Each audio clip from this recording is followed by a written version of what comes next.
على رسوله الكريم اما بعد فاعوذ بالله من الشيطان الرجيم بسم الله الرحمن الرحيم فقد قال الله تبارك وتعالى في القرآن المجيد والفرقان الحميد فانظر الى آثار رحمت الله الخ صدق الله العظيم وبلغنا رسوله النبي الامين الكريم ونحن على ذلك لمن الشاهدين والشاكرين والحمد لله رب العالمين اللهم نور قلوبنا بالقرآن وزين اخلاقنا بالقرآن وادخلنا الجنة بالقرآن ونجنا من النار بالقرآن۔ تمام تعریف و توصیف اس اللہ مجدہ الکریم کی ذات ببرکات کو جو خالق کائنات بھی ہے، مالک شہنشاہت بھی ہے۔ لاکھوں کروڑوں درود و سلام نازل ہوں اس نبی محتشم پر کہ جس کی وجہ سے اللہ تعالیٰ نے ہم سبوں کا وجود فرمایا۔ حمد و صلوات کے بعد معزز محتشم سامعین کرام، السلام علیکم ورحمۃ اللہ وبرکاتہ۔ قابل مبارکباد ہے آپ لوگ کہ آپ درس قرآن میں تشریف لائے اور یہ ثابت کیا کہ درس قرآن سننے سے ہمیں کوئی بھی شے روک نہیں سکتی ہے۔ آج میں اپنے کچھ مخصوص ممبران سے کہہ رہا تھا کہ بھئی آپ ہی لوگ آ جاؤ، آج ہو سکتا ہے کہ ہم ہی تم کو سننا پڑے، لیکن اللہ کا شکر ہے کہ الحمدللہ درس قرآن کے دیوانے اس ٹھنڈ میں بھی موجود ہیں۔ سبحان اللہ، اللہ تعالیٰ قرآن پاک کا ہم سبوں کو فیض عطا فرمائے۔ پچھلے درس قرآن کے اندر آپ نے سماعت کیا تھا، اللہ تعالیٰ نے فرمایا کہ ہماری آیتوں میں سے ایک آیت، ہماری نشانیوں میں سے ایک نشانی ہوا کا چلنا ہے۔ ہماری نشانیوں میں سے ایک نشانی، کروڑوں اربوں کھربوں نشانیاں ہیں ہماری، لیکن ان نشانیوں میں سے صرف ایک نشانی ہوا کا چلنا۔ اور ہوا سے ہوتا کیا کیا ہے؟ وہ ہوا ایسی نہیں چلتی تمہیں بشارتیں سناتی ہے۔ تمہارے کھیت بنجر پڑے ہوئے ہیں، سوکھے ہوئے ہیں، وہ ہوا چل گئی تو تمہیں پتہ لگ گیا ہاں رب تیرا شکر ہے، اب تو بارش نازل فرمائے گا۔ تو وہ بارش کی خوشخبری سناتی ہیں، اور پھر وہ ہوا جو چلتی ہے وہ تمہیں رحمت کا مزہ چکھاتی ہے کہ سخت شدت کی دھوپ اور اس کے بعد رحمت کی ہوا، ٹھنڈی ٹھنڈی ہوا جب لگتی ہے تو دل میں کیسا جو ہے احساس ہوا کرتا ہے۔ تو وہ رحمت کا مزہ چکھاتی ہوئی چلتی ہے، اور پھر وہ کشتیوں کو وہ چلتی ہے، تب کشتیاں چلتی ہیں، اور ہزاروں کروڑوں کا جو کاروبار ہے وہ کشتیوں کے ذریعے سے ایک جگہ سے دوسری جگہ جاتا ہے۔ اور یہی ہوا چلتی ہیں تب بادل بناتی ہیں، اور جب بادل بنتے ہیں تب بارش ہوتی ہے۔ تو گویا کہ ایک نشانی کے اندر رب نے کروڑوں نشانیاں پیدا فرمائی ہیں۔ تو جس کی ایک نشانی کی ہے، یہ عالم ہو کہ جس کی ایک نشانیوں میں کروڑ حکمت، تو پھر سمجھو کہ اس کی نشانیوں کو تم کیسے شمار کر سکتے ہو۔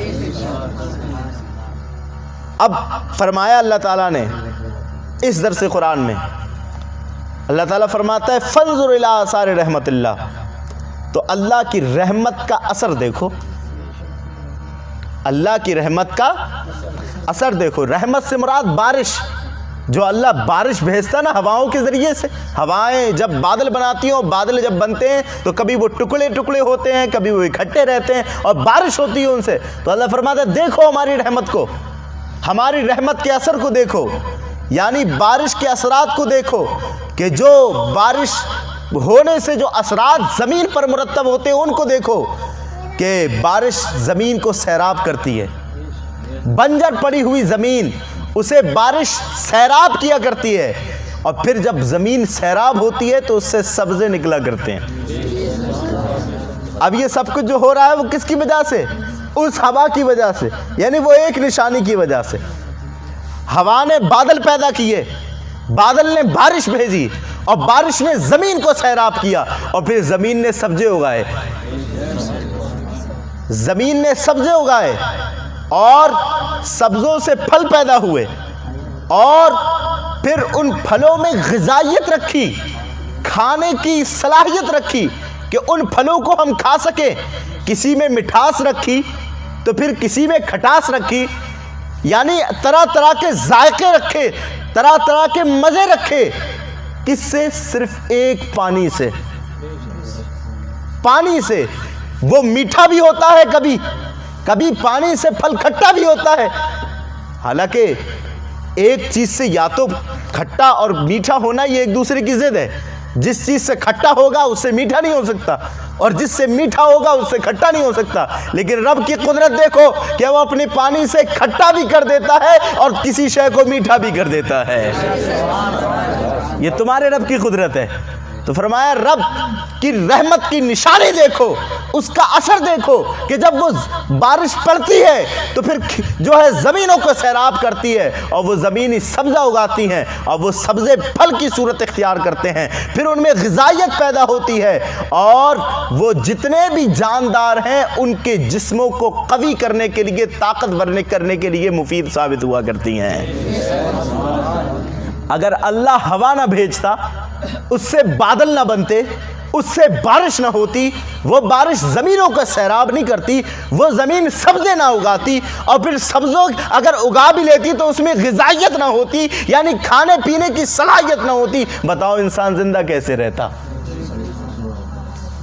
تو معلوم ہوا کہ رب کی کروڑ نشانیوں میں سے ہر نشانی کے ہم محتاج ہیں، ہر نشانی کے ہم محتاج ہیں.